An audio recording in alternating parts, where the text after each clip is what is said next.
আর একটা কথা বলি,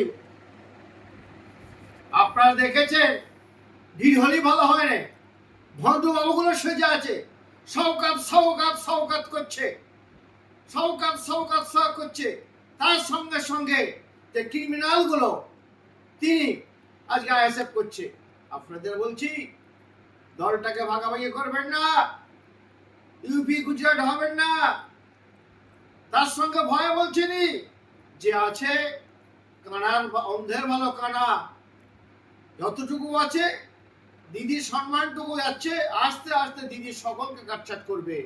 আছে কিছু কিছু লোক কিছু থাকতে পারে, গোল করলে অফসাইড হয়, আছে দিদির নজরে সব আসেনে, যে নজরে যেটা আস্তে আস্তে করতে হবে। দিদিকে আমি শ্রদ্ধা করি আন্তরিকভাবে, দিদিকে কিছু কিছু জিনিস আমাদের পরিবর্তন করতে হবে, দৃষ্টি রাখতে হবে, আমাদের এই দলকেই রাখতে হবে।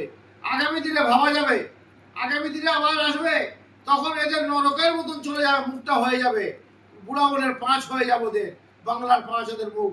যে কজন সৌকাত সৌকাত করছি, এদের স্বার্থ জড়িয়ে আছে, ধান্দাবাদ, ফটো একটি চিটার বারবার দিচ্ছে। তবে জেনে রেখে দিন, কোনোদিন আল্লাহর নবী কাউকে অভিশাপ দেয়নি। ওরা মূর্খ অশিক্ষিত জন্তুর, তোদের পীর বললে পাপ হবে। মুসা আলাইহিস সালামের জামানা ছিল, তিনি রাগী ছিলেন, আল হুররু বিল হুররি আল কাতলু বিল কাতলে, মারের বদলে মার কাঁদে। আল্লাহর নবীর আমলে যারা দেয় অভিশাপ, তাদের পরাবয়ের মতো ক্ষেপণাস্ত্র ঘুরে তাদের প্রতি ঢুকবে। সেই পীরকে বলছি, চিটার ফোরটোয়েন্টি বাটপার, সময় হয়ে গেছে তোমাদের পেটার। বিশেষ করে ছোট হুজুরকে বলাচ্ছে 4-5টা ছেলে রাজনীতি করে, উনি অনেক কামিয়েছে, পেট ভরেছে, ওনার যাচ্ছে আর বিরাট অসুবিধা হচ্ছে। আমরাই খাবো, ঝেড়ে খাবো, হাত নেড়ে খাবো, মুখ নেড়ে খাবো। কুকুর চেটে খায়, আমরা হেঁটে খাবো নি, আমরা হাত ঘষে খাবো, ধান্দাবাজি করে খাবো। ধান্দাবাজি তোমাদের সময় এসে গেছে, তোমরা সতর্ক হয়ে যাও।